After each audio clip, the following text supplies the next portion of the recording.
Since I maxed out my jumping and squat last week, I had a lighter week 1 in the cards. High bar squatting for the first time in a while. I'm going to talk about making good decisions in week 1. Got some Vertex stuff going on. I tried squat jerk for the first time. I'm going to talk about pre-deadlift nutrition. I've added steps to the program. I've switched the East Bay to being a warm-up for this 1 foot session, and the main focus is now maximal jumping. Calm 35 there. I did that because I think I fell short on the East Bay mostly due to jump height. Technique is pretty developed. Some creative right-left jumps. As you can tell, this week started on a Wednesday because I took Monday out and I was trying to relax on this Wednesday session, keep it super chill, listening to instrumentals the whole time. My friend came through and got his first dunk on 10. He wasn't making a big deal out of it, but that is so cool to see, especially from someone in Victoria. 425 for 5. On low bar, I switched out the low bar 10s. This is going to be a little more specific going into the meet. And I have the high bar squats in here. I haven't high bar squatted seriously in months. Took out 365. That was a little heavy for how I wanted it to move, which was very smooth in this week 1 here. Trying to drain out some of the fatigue that I have on me. Bench was a little slow, but I'm not too worried about that global fatigue-wise. Backside arm mechanics, as you can see there, are a little lazy. Could keep that elbow a little more locked, get it a little higher. Moving on to Thursday. High bar squats again on my tertiary squat day. Moved all right. It was pretty smooth. I am 187.5 at the moment. Unfortunately, I had to forego my refeed because my weight was not going down, but I'm feeling okay about it. I feel committed to my suffering at this point on the cut. It just is what it is, man. This is a hinge variation that I'm doing before deadlift. It's going to switch every session, the variation that I'm doing. 175 off the deficit, very relaxed. Hamstring curl. I'm really happy I took this week 1 easy.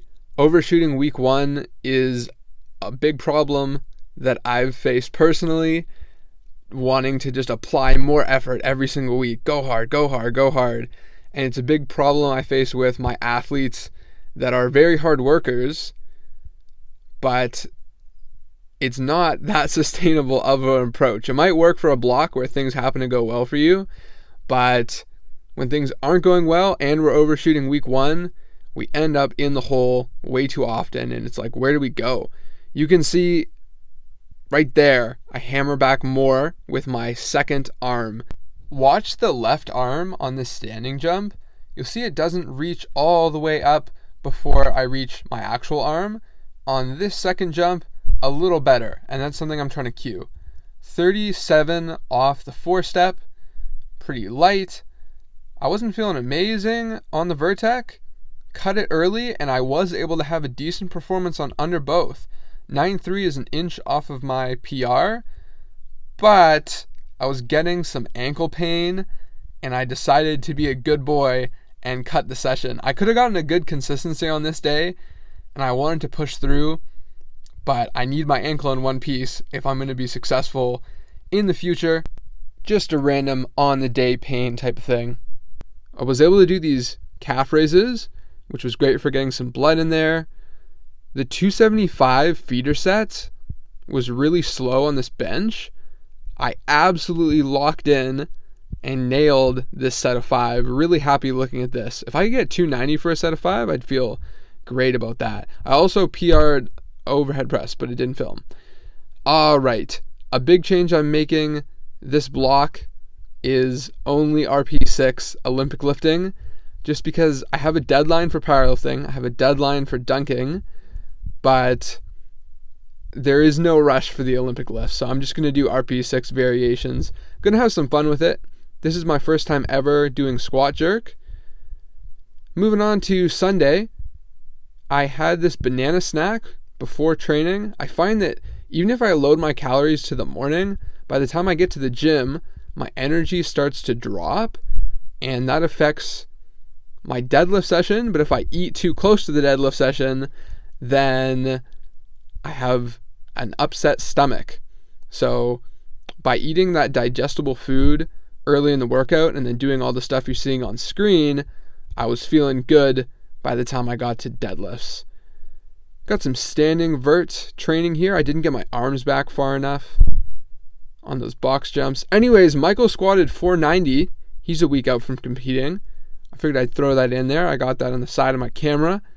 463 for the triple. This didn't move amazing.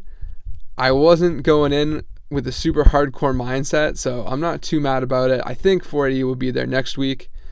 Deadlift, well, nutrition-wise, I felt good. Actual weight-wise, not so much.